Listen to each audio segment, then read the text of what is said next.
Ashama hortuutiin kabajamuu fi jaallatamu baga deebitanii gara peejii keenyaa nagaan dhuftanii egaa ani shakuudha yeroo hojjechuudhaaf viidiyoo asirratti peejii kanarratti isiniif fe'aa ture viidiyoo isin fayyadan viidiyoo appilikeeshinoota garagaraa jechuudha kana walqabsiisee peejii kanarratti nama isiniif dalgaa ture keessaa tokkodha.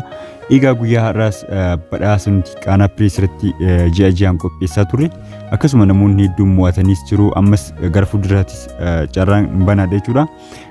Carraa kana ammoo jijjiirree jirra namoonni hedduun ammoo haalitti galmaahan nuuf hin galle akkamitti galmuuf namoonni jettan jechuudha.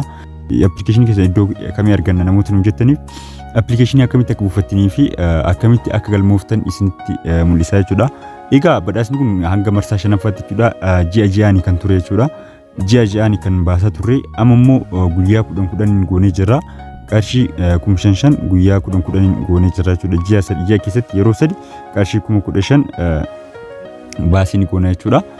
Nama tokkoof qarshii 5,500 jechuudha kan badhaasnu abbaa caalaa baay'ee salphaadha. Nama isin kan isinirraa eegamu irra deebisanii yeroo hanga barbaadan galmaa'udha jechuudha.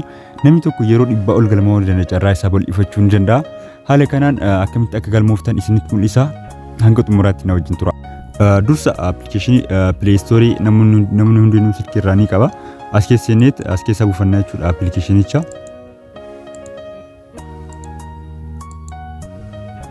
Iddoo kanatti iddoo search jettu kanatti jechuudha. Haala kanaan erga seenne booda iddoo kanatti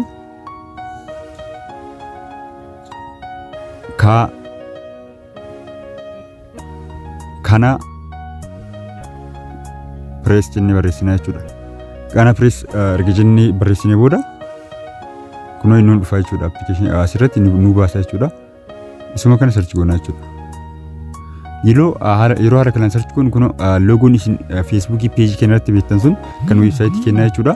Kunoo haala kanaan nuuf baha jechuudha. Haala kanaan amma asuma tuuneeti install godhannaa jechuudha gara silkii keenyaa gara mobaayila keenyaa install godhannaa jechuudha. Baay'ee salphaadha jechuudha itti fayyadamaaf haala baay'ee salphaadha isinitti agarsiisa jechuudha. Silkiin appilikeeshiniin kun meegaabaaytii 3 qofa jechuudha waan silkii keessan biizii isin jala godhu tokkos hin qabu jechuudha. Baay'ee appilikeeshinii xiqqaadha meegaabaaytii 3 qofaadha jechuudha. Amma kun install goonee jirra. Dursa isin install waan godhee qabuuf isinitti agarsiisuuf install godheetanii irra deebi'ee install godhaa gochuutti jira jechuudha. So amma open goonaa jechuudha. Kana open yeroo goonu haala kanaan nuuf bana. Baay'ee salphaadha. Allahu jenna. Appilikeeshinii kana keessatti badhaasa guyyaa 10 carraa 5,000 bahutu jira. Akkasumas odeeffannoo gabaa gurraacha black market jechuudha. Akkasumas oolmaa sharafa baankiidhaan gatii tikeetii fi xayyaara oduu warqii jechuudha gabaa warqii gatii warqii akkasumas appilikeeshinii free ta'an kan Play Store keessatti argamne as keessaa ni argattu kan bilistan jechuudha. Akkasumas oduu seenaa waa'ee imbaasii biyyaa garagaraa tajaajila kaargoo miidhaginaa fi wantoota garagaraa ni argattu. Appilikeeshinii baay'ee isin fayyadudha. Amma seenaatii buufadha.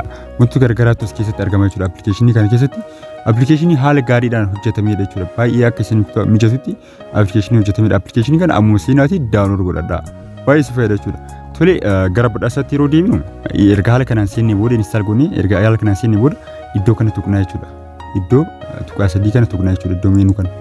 Iddoo kana yeroo ta'u kun dursarratti wheel lottery isa jedhu kana jira. Wheel lottery kana tuqna.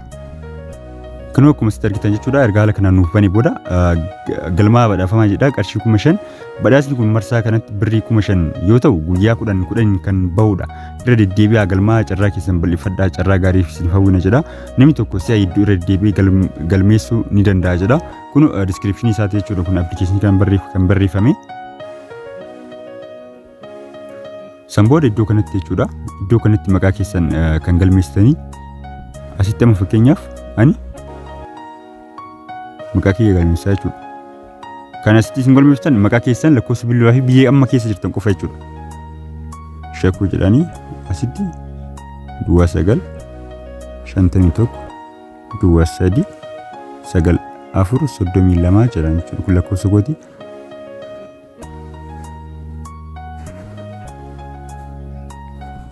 Baay'ee salphaadha jechuudha haalli itti fayyadama isaa. Biyya amma jirtan ani Itoophiyaa keessa jiraadhu Itoophiyaa jiraan.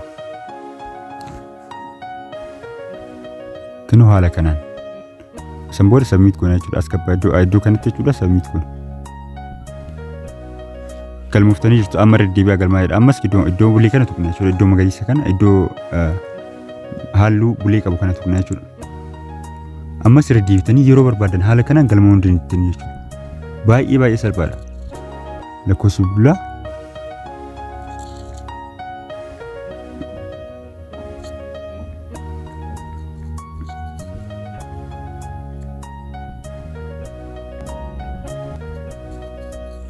Kinu erga haala kanaan galmee keenya barreessine booda iddoo kana fidna jechuudha. Iddoo kana baay'ee salphata jechuudha. Haala kanaan hanga barbaadan yeroo barbaadan jechuudha irra deddeebitanii galmaa'uu ni dandeettan jechuudha. So kanuma lakkoofsa keessan argachuudhaaf iddoo as tuqa lakkoofsa kana erga galmooftanii booda maqaa keessa ilaalachuu barbaadan iddoo kana tuqtanii jechuudha. Kina iddoo kana itti fayyadamtan jechuudha. Haala kanaan isinii baay'ee salphata jechuudha isinii baasuudhaaf. Namoonni hedduun galmaa'anii jiru jechuudha. Namoonni asitti argitan kun namoonni dursa irratti galmaa'anidha jechuudha. Haala kanaan guyyaa itti galmooftan maqaa keessan lakkoofsa keessan biyya isin jirtan walii isinii kaa'aa jechuudha. Jala dhuma kanarratti jechuudha dhuma irra deemtanii isin laallachuu inni editan jechuudha maqaa keessan.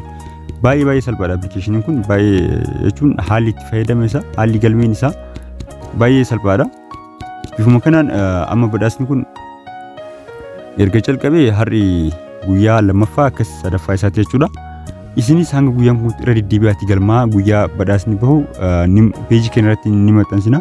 Peejii asumarratti ni maxxansina jechuudha. Meeqarra akka ka'e akka yoomirraa akka jiru isin ni maxxansina jechuudha. So kanuma bifa kanaan irra deddeebi'aatti galmaa appilikeeshinii kana Play Store keessaa ammoo buufadha itti fayyadamaa isin jedha. Egaa viidiyoon kiyya kanarraa kan fakkaata. Yeroo biraa viidiyoo biraatti nan walitti deemutti nageenyi keessan qaccee addunyaa geettan hundatti isiniif haa baay'atu. Ani Shakuudhaa Qanaa Pirees irraa baay'ee.